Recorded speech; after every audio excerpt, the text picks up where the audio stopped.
Good afternoon, everyone. It is such a pleasure to be here. I'm very excited to be the youngest keynote speaker at this conference.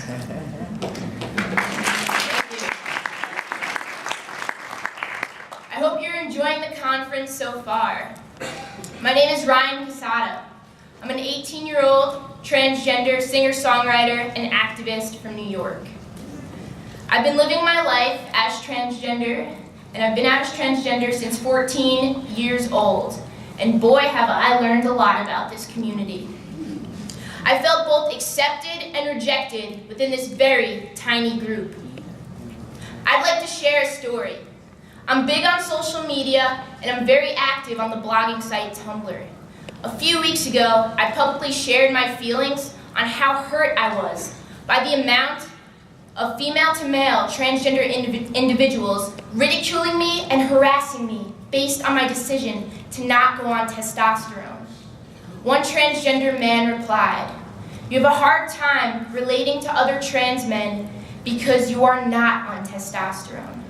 And because you are not on testosterone, you still think like a girl. It gets worse."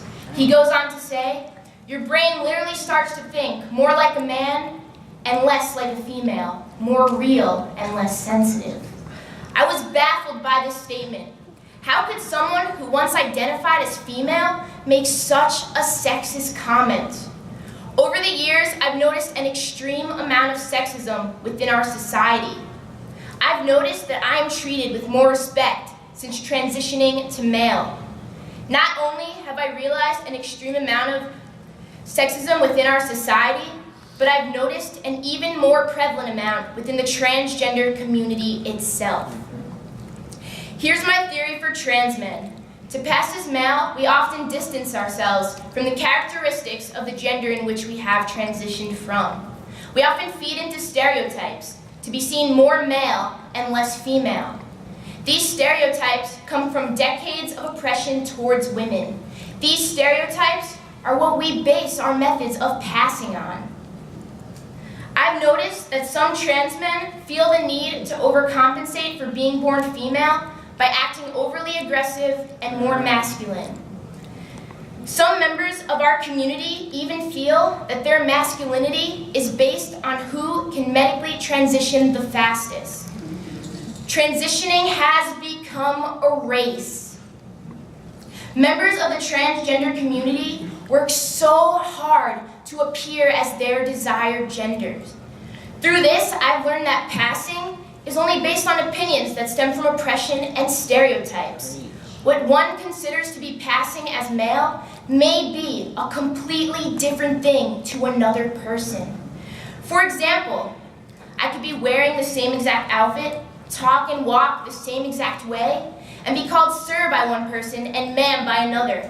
I will never know what made me not pass to that one person, because everyone's opinion on what is male and what is female are different.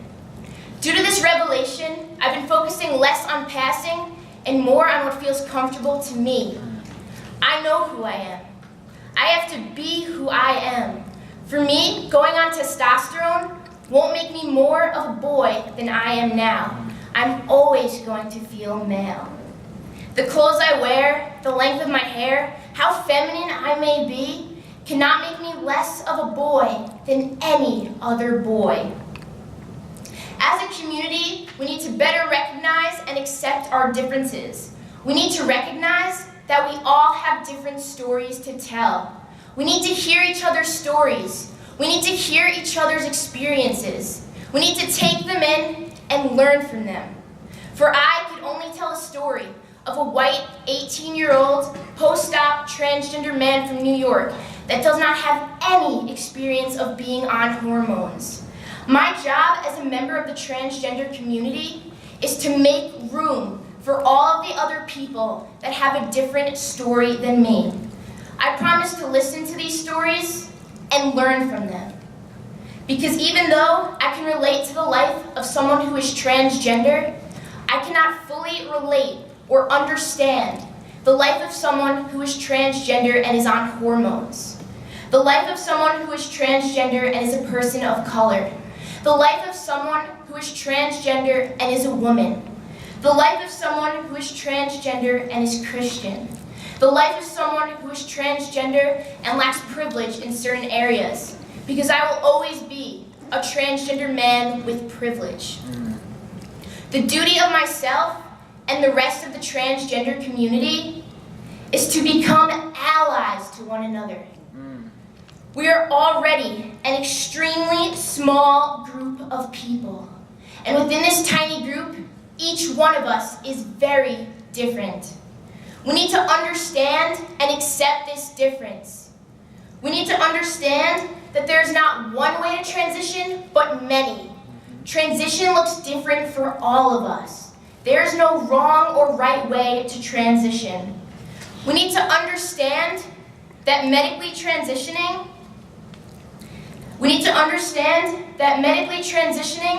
is a privilege, and some trans individuals may not have this privilege. We cannot judge them based on this. We must support them and accept them within our community.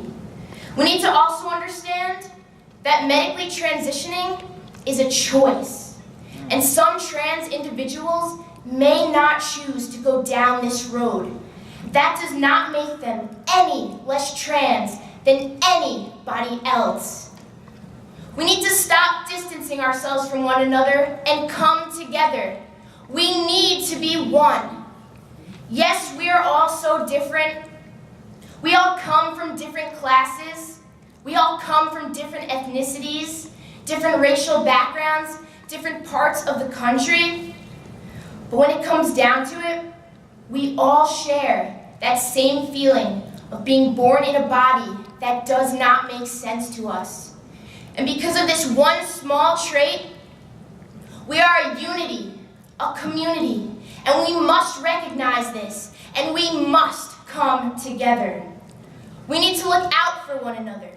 We need to have each other's backs. We must stop hating on each other and begin to love every member in this community. We need to make space for each other. We need to become allies to one another. We need to remember that we are a community. We need to also remember that we are a minority.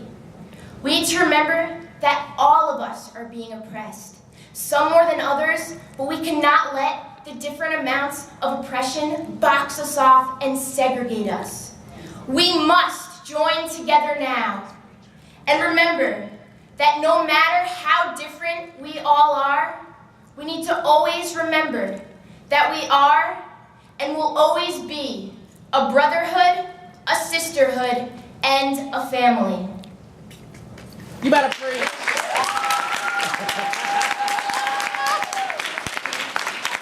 You better preach, boy.